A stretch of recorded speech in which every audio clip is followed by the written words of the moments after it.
Hey, welcome here. I'm Chris Jube, you know me, and you are here for the 8-week to launch class, where I teach you how to host a safe, legal, and profitable glamping operation on your private property. Now, I hope you're ready with notebook and paper, or if you've got your split screen ready and you're watching this video and taking some notes. This first video may sound redundant because I will be going into my personal story of my glamping operation here in Monument, Colorado. Now, this is a story that I've shared online in my own videos at the American Glamping Association, speaking in front of hundreds, as well as on podcasts and for newspapers and magazines. And if you've heard this story before, I'm actually going deep into it and sharing some things that you may not have known about who I am, about our glamping operation, and about the opportunity that we fell into in glamping. So let's go into it as I share the story of Chris Jube, the glamping guy.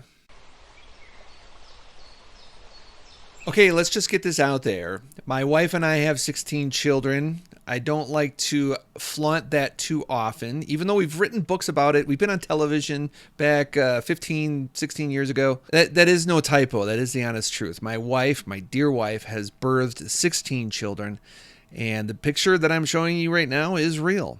In-laws and grandchildren have multiplied our size exponentially.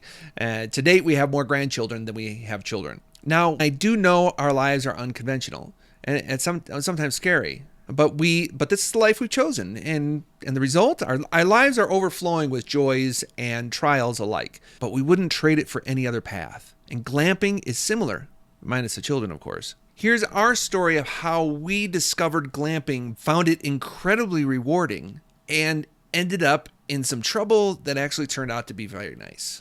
Our first season I call our discovery. Being a teacher at a charter school didn't rush in any money, but it gave me the summers off. So my wife and I decided to remodel our bedroom after living in our house for 19 years. And it was a total makeover, to the studs, new bathtub, new everything. Now, rather than moving us out into the living room for a month, I built a platform in my backyard and I erected my hunting tent. Loved it. The kids were inside. We were outside planning our 17th child. Just kidding. We're not that crazy. The tent was literally sitting in my storage for the year. This is my hunting tent. It's a nice wall tent. We'd take it out every year to go camping, but it was the perfect size for our bed, a dresser, and some sitting room that made it really, really nice. Now, living under canvas for a month was heavenly.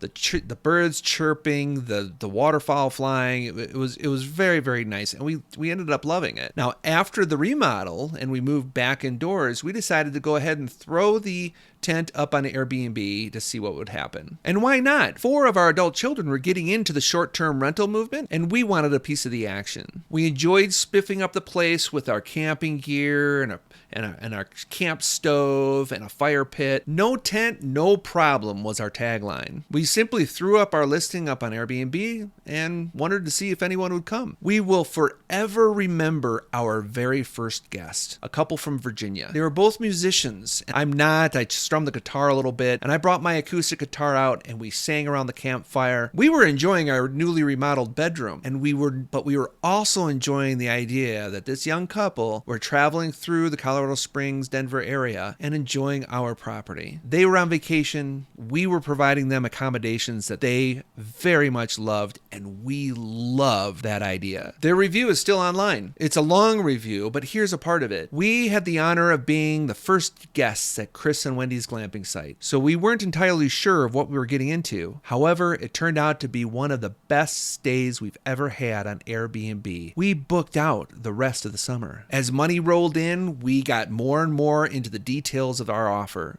We purchased a privacy tent with a camp toilet and solar shower bags. We built a small sitting deck in front of the original platform. We graded the lawn in front of the deck and added a small propane grill for guests to barbecue. We even built a self-standing hammock platform for the ultimate relaxing in the sun. Now, we didn't visit with all of our guests. Some wanted their peace and quiet, and of course we respected their privacy. In fact, we became very acute of the sometimes delicate communication necessary to figure out what people expected in glamping experiences. experience. We learned to allow guests time to self-check-in before coming in to say hi. Chalk that up as a Jedi glamping host trick. Let them explore the space themselves without the goony owner tromping out to say hi. We had realized we had fallen into two worlds that we really hadn't given much thought to. The first world we didn't even know existed, and that was the world of glamping. Now, that's a generally known word, but back then we hadn't even heard of it. We now know that glamping existed in Europe for about a decade. It was just getting started in the US. I discovered the American Glamping Association. Yes, there is a national organization for glampers. Blow my mind. And I signed up immediately for the trade show. I listened to every podcast I could on glamping. There are only a few. And I ordered every book too, and there's even fewer. In fact, much of what I have here in this course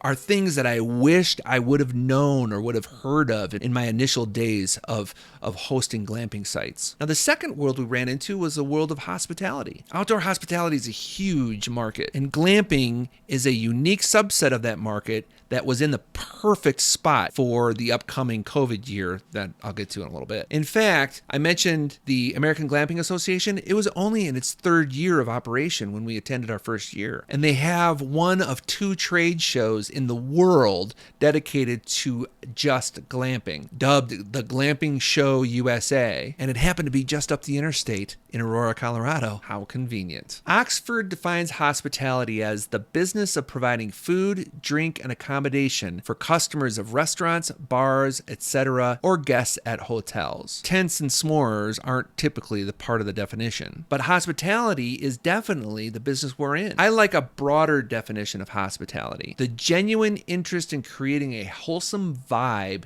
in an outdoor environment. You will find much in this course isn't so much about the technical things, even though we do get into that. It's more about the vibe we present in front of our guests. Glamping hosts, at least the successful ones, are all about the vibes, man. We had that first glamping operation open for a month and a half, and we made $2,440. Couldn't believe it. My tent and piles of camping gear went to use to make a bit of bounty. The time we put into it was minimal, so we figured we made off like a couple of crooks. And top that off, that we totally enjoyed greeting people and having them on our property. We were all in for another year. This time, one full summer with two tents. And it was just as fun as the first. As people came to the Colorado Springs area, they found our offer on Airbnb and booked. Now, this was the COVID summer too, which made it all the better for glamping. People wanted to get out of their apartments, at least for a while. And you might remember campgrounds even were roping off every other campsite, so the demand was high. Glamping outdoors in our backyard seemed like the perfect escape for people. Now, I had wondered if this was just a fad. Perhaps without COVID, our tents would have been empty. And if you remember, like I do,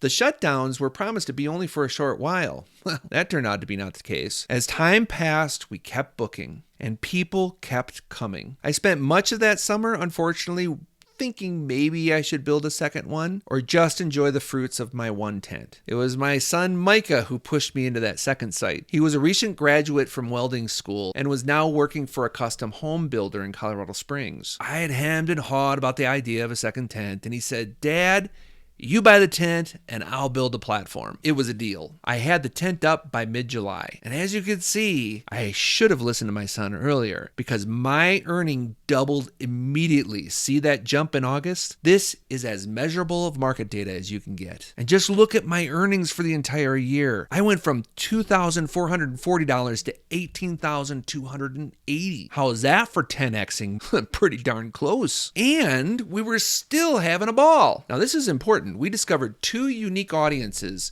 to our glamping sites. We had vacationers and staycationers. The first is who we fully expected throughout the summer in Colorado. Colorado's a place to be, and why not stay in a glamping tent, especially during COVID? But staycationers, a new subset in the outdoor hospitality world, began visiting. People in Denver and Colorado Springs began booking just to get out of the city. We had the pleasure of a 6.5 acre piece of property with a creek running through it, and a zip line and trails, and just a mile away from Pike National Forest. It was perfect for so many people. Now, some showed up fully masked and wanting to keep their social distance, which was fine. Like most other businesses, we took the cleaning precautions recommended by the CDC very seriously, but we saw that guests generally wanted to escape the craziness of being cooped up. It's no secret today, as we look back at the crazy COVID years, that crazy COVID summer, that the psychological damage of shutting down did great harm to the psychology of society. I like to think that our glamping operation that summer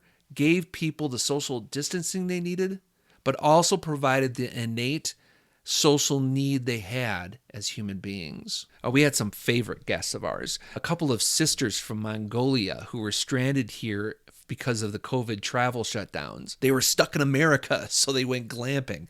They stayed in our tent for a whole weekend. Oh, they were so much fun. I remember staycationers from Colorado Springs, mom, dad, and a couple of daughters. One of their daughters rode our zip line till it almost wore out.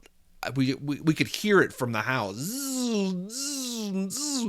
Laughter, joy. Oh, it filled up the days and nights. I could go on and on about our guests. We began including signature pages in our guest books, and guests wrote kind notes and drew lovely pictures for future guests to enjoy. And we loved just sitting down in the beds when we were cleaning after they left and read through their journals.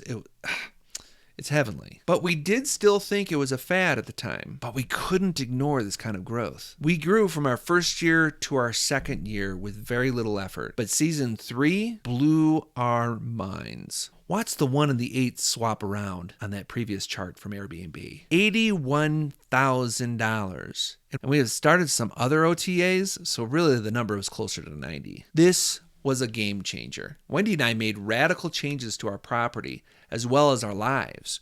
We added a third tent and started early in the winter to venture the whole winter glamping idea. My son, the former welder, built a container home. That's right, a home out of a storage container, complete with bath, kitchen, queen bed, entertainment center, and a deck with a view. And we partnered with our neighbor who wanted a piece of the action and added a second and a third container.